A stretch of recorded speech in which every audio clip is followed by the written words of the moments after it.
Hi friends. So today I am going to explain about angular measurements. So as you know, linear measurements. So linear measurements. So it is a measurement distance. So we are going to measure the distance between the 2 points. Whereas angular measurements. So here we are going to check the gap between the two lines. So according to the figure, just go through the figure. So here, so there is a gap between the two lines where two lines meet at 2 points.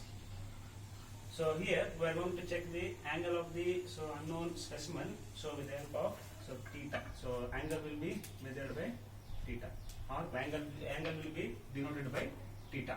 So here, so we are going to check the angle or angle of the specimens with the help of the different instruments. So like that. So one is bevel protractor. So another one is sine bar, and another one is sine center. So there we are going to check the unknown angle of the given specimens by using bevel protractor, sine bar, and sine center. So here, in case of angular measurements, so let us discuss about principle of sine bar. So here we are going to discuss about principle of sine bar or concept of sine bar.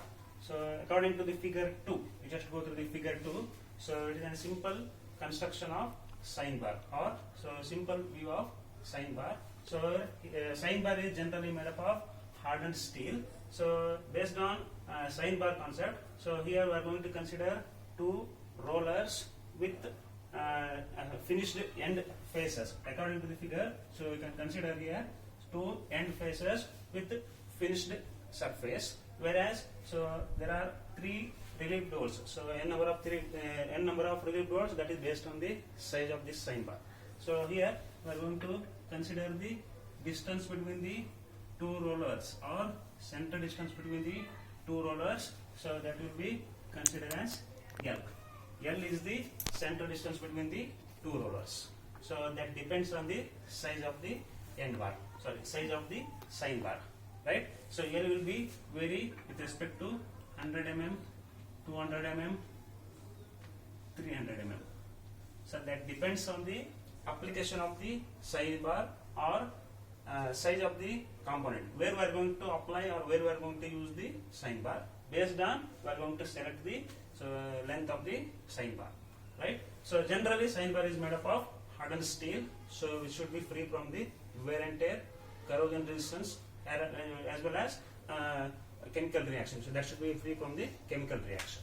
Whereas principle of sine bar. So figure 2, you just go through the figure 2b, right? Principle of the sine bar. So by using sine bar, so first we should know.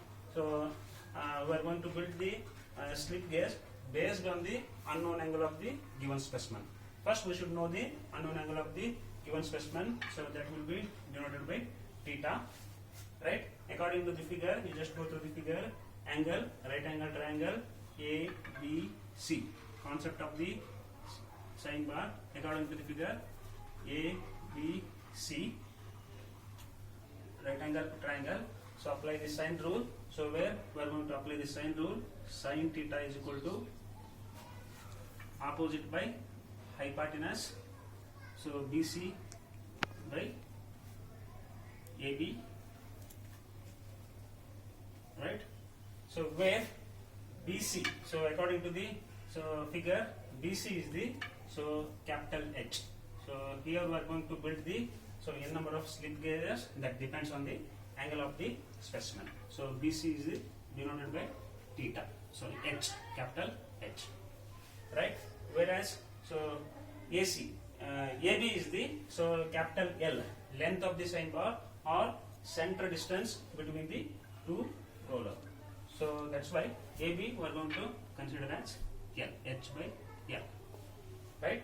Sin theta will become, according to the concept, sin theta will become H by L. Then by using sin theta is equal to H by L, so we are going to check the unknown angle of the given specimen. Theta is equal to sin inverse of H by L.